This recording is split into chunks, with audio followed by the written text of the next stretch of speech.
What is going on, YouTube Nation? This is Darth Dividend. If you guys are new to my YouTube channel, make sure you subscribe and hit the notification bell so you don't miss future videos. Don't forget to smash that like button. Happy New Year's to all the investors out there, and Happy New Year's to you guys if you are new watching this video. This is a very important stock. Everybody asked me about Pfizer stock, Pfizer vaccine. I got the Moderna vaccine being a nurse. But I have heard great things about Pfizer's vaccine. And the big question that you guys have asked me, what do you think about Pfizer? Do you think it's worth it? Do you think it's not? I'm going to give you my honest opinion. I'm not a financial advisor, but I'm going to show you why I own the stock. And I'm going to show you how many shares I own on Pfizer and what I plan on doing it with it. But the big question, is this the stock of the year in 2021? I'm going to do a stock and dividend analysis on the stock. I'm going to show you how it's done. I'm going to show you how it looks with its dividend history. I'm going to go over some products that it has. I'm going to actually go a little bit in depth for you guys and really have you understand what is so special about Pfizer stock. And, some people take a beating with this stock. I know the market's based on emotions and this vaccine and stuff, but when COVID's gone, how is Pfizer going to be as a company? So there's a lot of questions to ask. These are the type of my thought process when I invest in stocks or buy shares or continue to hold on to shares or decide on selling stocks and throwing them in another stock. So let's check this out right now. So Pfizer is sitting at $36.81 right now. It has beaten the S&P since inception, but if you look at the past 5 years, the S&P has beaten Pfizer. So when I usually look at stocks, I see how they do past year, 5 years, and since inception. Still, Pfizer's a little bit behind the S&P, and you can tell right here when they were discussing the vaccine, things are up and then it's back down. So what is really going on with Pfizer? Why are people so fired up on social media that are losing money? Why are people, selling it like crazy? Why are people buying it like crazy? I'll give you my honest opinion too about Pfizer. But first of all, when I look at stocks, I want to see how it's done against the S&P. So what's important is, has it grown? Is it worth it putting in a dividend portfolio? Is it worth it to put in a traditional or Roth IRA? Okay, because a lot of you guys are investors and have traditional or Roth IRAs. What is going on with its dividend? These are things that I look at when I'm investing in stocks. Is it in demand? That's another question. So let's just look at the website in Pfizer. I am a registered nurse, by the way. I will discuss some products that they have out to the market. I'm going to go into detail on them because you need to know what you're getting yourself into if you invested in Pfizer and you lost a lot of money, or if you are interested in investing in Pfizer. So I'm going to tell you what this company is about. Obviously, it's a pharmaceutical company, but you need to know what type of pharmaceutical products it carries. Okay, so I'm going to jump right now to the Pfizer website. Okay, so first of all, with Pfizer, everybody knows that they carry one of their popular ones is Advil and Viagra.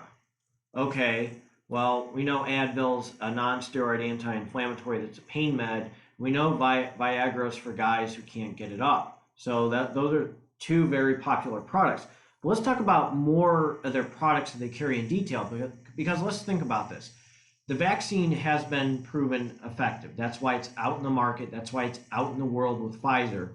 What happens when herd immunity happens and there's numerous pharmaceutical companies, AstraZeneca, it seems like they're launching their vaccine. There's going to be other companies that launch their vaccines. So it's going to be more readily available. And I see COVID-19 eventually being eradicated once people reach herd immunity and once more people are vaccinated. As I myself am a registered nurse, it is going on day 7. If you guys want me to do a video basically on antibodies and how some of the vaccine works on either Moderna or Pfizer, just let me know, make a comment. in the comment section. I will be glad to do a lecture on why, I believe that the products of Pfizer and Moderna's, the mRNA vaccine style, is effective. But let's look at some of these products real quick. Okay, so just some very simple ones. Eliquis, okay, apixaban. So if you have blood clots, okay, people have basically abnormal clotting factors. They call it factor 5. That's what Chris Bosch had. He had all these blood clots. I'm pretty sure he had factor 5. You have these abnormal clotting factors. You need a anticoagulant. And Eliquis is also effective for people that have AFib. So if your heart beats kind of funny and irregular, there's a high possibility of you getting a stroke exponentially. So if a clot breaks off, goes to my brain right now, I can get a ischemia or an infarct, which is brain damage, or a stroke, basically the easiest way to say that. So people, unfortunately, we have people that are smokers. If you smoke, that increases your chances of getting a blood clot. That's why they tell you once you get surgery, big time surgery on your knee or your hip, sometimes they give you an anticoagulant. They give you like Lovenox. You take a belly shot right here to prevent clots. And people that are smokers, they tell you don't smoke once you're done, post surgery. Girls that take birth control, sometimes they get clots and stuff. So that's another thing, okay? Estring, I really don't want to go into detail because it may gross you out, but this is something for females. It's a vaginal ring. So this is kind of like, male and female type things. Effexor is kind of like a mood thing. Venlafaxine, very popular product for a lot of people. There is, let's see, let's do another one that's pretty, Lipitor. I'm going to go over these two right here. So Lipitor is a statin. This is one of their trademark medications that they sell to the market. And, people have a history of high cholesterol in the United States and across the world. If you have a family history, your diet, the diet is terrible with people. Now, this helps you with your cholesterol levels. So you want to get your HDL levels, you're happy, up. You want to get your LDLs, which are like, sad or low, down. So Lipitor helps you with that, unless if you, side effects will be muscle cramps, or if you have liver issues, you got to avoid, your statin and stuff. So you got to be careful with that. Very popular product. People get strokes. People that have heart attacks, they put them on a statin. It's part of their core measures, as we call in the hospital. Strokes, heart attacks, if you have high cholesterol. First thing they usually do with core measures when you come in a hospital and you report chest pain, or if you have an MI, they do kind of like they check your LDLs, HDLs. They do like a cholesterol screen pretty much, to see how your levels are, and could this be a contributing factor to why you got a stroke or why you got a heart attack.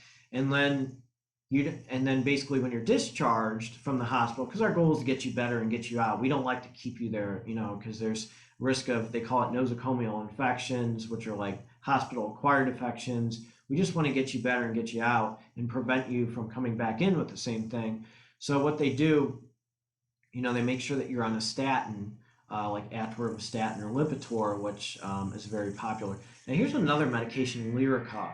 So unfortunately, diabetes is huge in the United States. So people, or if you're type 1, I feel very bad for you. That's autoimmune basically. Your hands and your feet start feeling tingly and you don't feel anything. Well, Lyrica is a medication that helps with neuropathy or nerve pain. Very popular product. Gabapentin has had some issues in the past, and is considered a controlled substance. Certain states and stuff, certain protocols and certain standards within hospitals and states, people are very hesitant to pass certain type of pain meds. I know at my previous hospital, when I would go into the Pyxis and get Lyrica, it was considered a controlled substance. It just depends on the policies and stuff. But Lyrica has been fantastic for nerve pain. And the other thing with gabapentin, I know gabapentin is not a product of Pfizer, I'm pretty sure, but they use gabapentin on dogs. When dogs have pain and stuff, gabapentin is good for sleep aid as well. But Lyrica is very good for people that have nerve pain. And they're saying in 2050, 1 in 3 is going to have type 2 diabetes, and 1 in 3 is going to be obese. Really doesn't surprise me. I mean, people are getting sicker. I don't want to get into public health or say anything, but a lot of these people who are getting whacked from the bug, is what I'm referring to, that's out there, and there's a reason why we're getting the Pfizer vaccine. People are unhealthy. If you're a diabetic, you're going to be in big trouble. So that's why it's good to take that vaccine. But we have people who are unhealthy, and if you're unhealthy, there's a high possibility that you might be hospitalized. That's the research has been out there with that. Another medication that I would like to go over also, very popular, Ticasin. So Ticasin is a medication that can, if you're AFib, sometimes it can get you out of AFib, but you got to be like super careful. You got to have an EKG on. You got to be in the ICU before you do a Ticasin loading phase and all that. But it's incredible. You give a patient Ticasin and all of a sudden it's like whoop, they convert. So you have to be very careful with them. Very awesome medication for people to sometimes get out of AFib. It's a phenomenal medication. Trenemba is another one. So it's a meningitis, basically a coxal group V vaccine. So it's amazing with these mRNA vaccines and these new wave of vaccines that are out there, have your body recognize stuff and have an incredible immune response.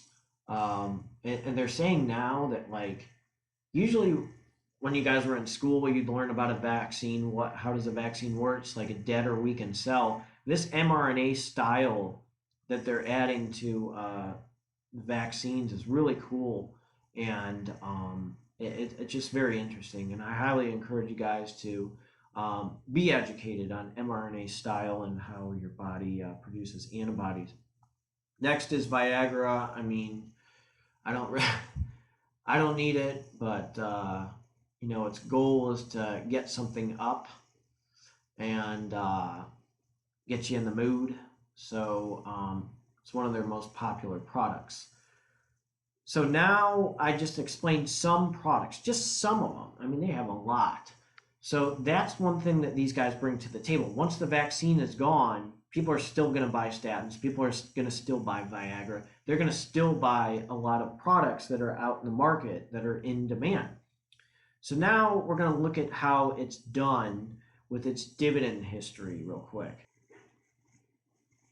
So look at the dividend history on Pfizer. 2017 it was 32 cents a share, 2018 34, 2019 36, 36, 38, 39 cents a share. On 128 it is distributing 39 cents a share. So I myself is a dividend investor, okay? The dividend yield is 4.2. I myself is a dividend investor. I like this. It's down, okay? It is increasing its dividend. So I'm going to give you just a quick and a brief summary. Let's just think about this. It's done well against the S&P. It is in demand. So when I invest in stocks, if you're in Moderna, if you're in Coca-Cola, if you're in McDonald's, if you're in Disney, if you're in AT&T, it is in demand. So let's think about this. Let's look at Kodak. I'll just give you an example of Kodak. Those ding-dongs thought that, they could be the next pharmaceutical company. They were a failed business, okay, in photography. I mean, people are adapting. They just didn't adapt. They're falling apart. They're like Blockbuster. They think that hydroxychloroquine will work and they'll start producing it like crazy. They thought they could be a pharmaceutical company overnight. Now, look, I was actually pulling for hydroxychloroquine. It's cheap. There was some evidence out there, and not COVID-19, but other coronaviruses, that it has worked. It's a very good anti-malarial drug. People that have lupus, it's very good with, but it just has not done well against COVID-19 or the bug. So they thought they could do all this, and they could compete with Pfizer and all these guys, but they couldn't. If that's what they think they can do, a failed business practice thinks that they can all of a sudden be a pharmaceutical company overnight, compete with Abbott, Pfizer, AstraZeneca. They're excuse my language, they're fucking crazy, So Pfizer, okay, it's a stock that I'm going to create a Roth IRA, but I am a dividend investor as well, and I very much like Pfizer, and I'm going to jump to show you how many shares I own with Pfizer and what my long-term goal is with investing with Pfizer. And then, after I show this video, let me know what you think. Is Pfizer really the stock of 2021? Is it a special stock for you? Are you going to hold on to it and stuff? So let me know at the end. So I'm going to bring that up again, but I'm going to show you how many shares I own of Pfizer and what I plan on doing. Okay, and I'll give you my final thought process. So here's my dividend portfolio, which I refer to as the Death Star. Obviously, my name is Darth Dividend, and I've made $325.97 on dividends. Okay, I am up 69.85%, but I own Pfizer. Okay, I have Pfizer in my dividend portfolio. And I'm going to show you my holdings. I own 19 shares right now of Pfizer. I'm only up 2.54%. So, I have a certain schedule with stocks that distribute dividends at a certain time. They distribute this and distribute that, distribute these and those. But what I like about Pfizer is myself, I'm going to tell you from a dividend investor standpoint, this is a phenomenal stock, a phenomenal dividend stock. You saw it increasing its dividend over time. Now, a traditional or Roth IRA, when I think of traditional or Roth IRAs, I just posted a video on Diego, which is like a, spirit wine, it's one of the big ones out there. Distributes a semi-annual dividend and is increased its price per share, done well against the S&P and in the past year. That's a stock that I could see for a traditional and Roth IRA. It's increasing its price per share, distributes a dividend usually goes up. Now Pfizer's a stock that you could pretty much, let's just say, own. And I don't understand why the owner or the CEO of Pfizer sold all of his shares. Maybe because it was going to be a high, and he just assumed that it'll go back down, so he's going to sell them. But I myself, as a dividend investor, Pfizer, I would just reinvest the dividends each time, and I'm going to continue to put money in Pfizer as a dividend stock. It is a dividend investor. I see this potentially as the dividend stock of the year. It is down. There is a demand. It is extremely popular. And that's kind of what I see with Pfizer. So let me know your thought process on this. Do you believe in this stock? If you're an investor, would you put it in a traditional or Roth IRA? If you lost money on Pfizer, what do you plan on doing with it? Holding on to it and selling it? Are you going to keep it in your traditional or Roth IRA? Let me know. I put some time in this video again, so make sure you smash that like button so that other people can see this. Really share this with your friends that are investors. I just really like discussing Pfizer, and I've seen their products work. You have to, whatever your hospital says or sells, you have to prescribe it to people. So This is what's important with stocks like that. I'm not paid by Pfizer. I would never do anything to jeopardize my career. I am just a dividend investor, and I understand why I enjoy Pfizer as a company and appreciate the hard work that Pfizer has done with this vaccine to help everyone out. And I highly encourage you to get the Pfizer vaccine. So, thank you again to you guys, and have a great new year. Go Bucks! And hopefully the Browns win tomorrow. Or I'm sorry, on Sunday. So you guys have a good one and take care.